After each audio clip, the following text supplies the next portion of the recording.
Welcome back to the shop. I'm Kirk Anderson. Now in this week's video, I'm going to be talking about sanding. Or better yet, how to prepare your projects for the final finish that you're going to be putting on it.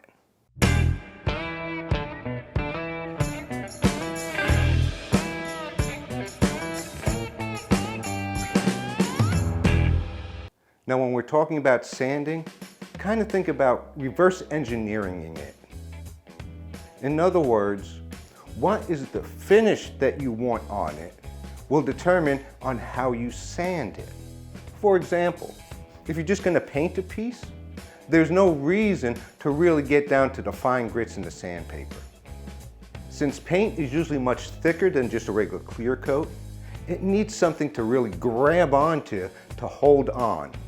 Now with that, every type of finish really needs something to hold on to.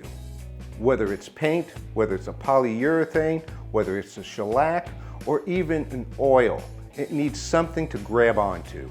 So basically every finish needs something to grab onto. And if you sand to too high of a grit, you're not sanding anymore. You're actually polishing the wood. You can polish it so much that it's almost like a piece of glass.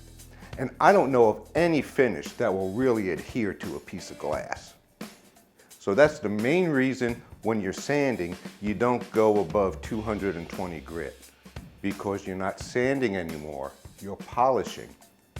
Have you ever seen a stone worker where they're sanding the stone with like 3,000 or 6,000 grit sandpaper?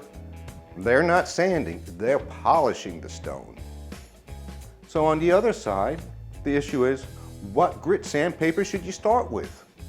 Well, there again, let's reverse engineer to what finish are you going to be putting on it? And then go back, what condition is the wood in that you're starting with? If it's a real rough piece of wood and you want to put a really nice finish on it, you probably need to start with a really coarse sandpaper. Now even with that, I wouldn't recommend going below about 80 grit.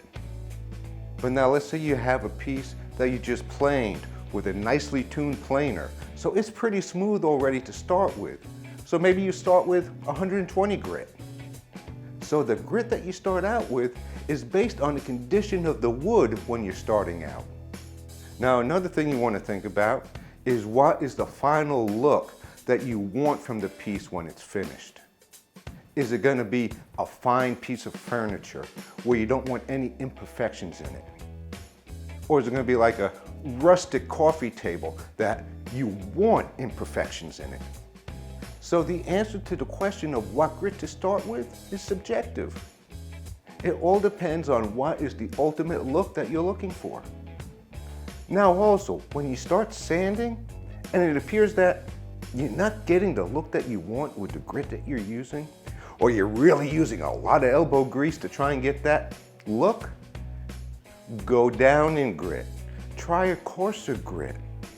Let the sandpaper do the work, not your elbow grease. Okay, so now you've figured out what grit you're going to start with and also what grit you're going to end up with, right? So you're going to start with 120 and then you're going to go to 220. Well, not really. You skipped a lot of grits in there. A basic rule of thumb when sanding is you never want to go more than 50% above the grit that you just used. So if you start with 120, you don't want to go above 180 in your next sanding. 150% of 120 is 180.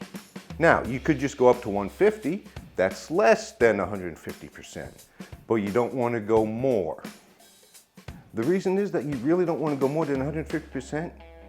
Each progressive sanding is basically just sanding away the scratch marks from the last sanding.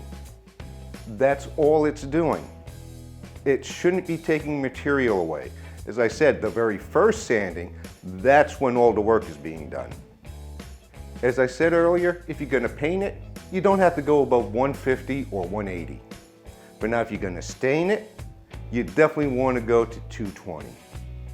The reason is those scratch marks left by the sanding with 180, the stain is going to highlight those scratch marks.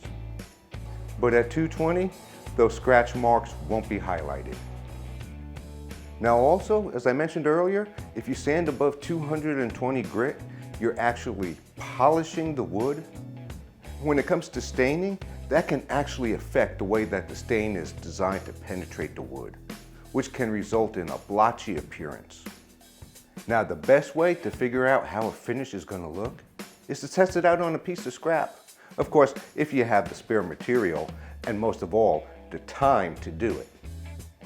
Now, I hope this might answer some questions you had about sanding. I know I had these questions, and that's why I did some research and I'm making this video. Well, I hope you enjoyed this video, and if you did, please give a like, and don't forget to subscribe to my channel if you haven't already. And as always, all you woodworkers out there, just get out there and cut some wood.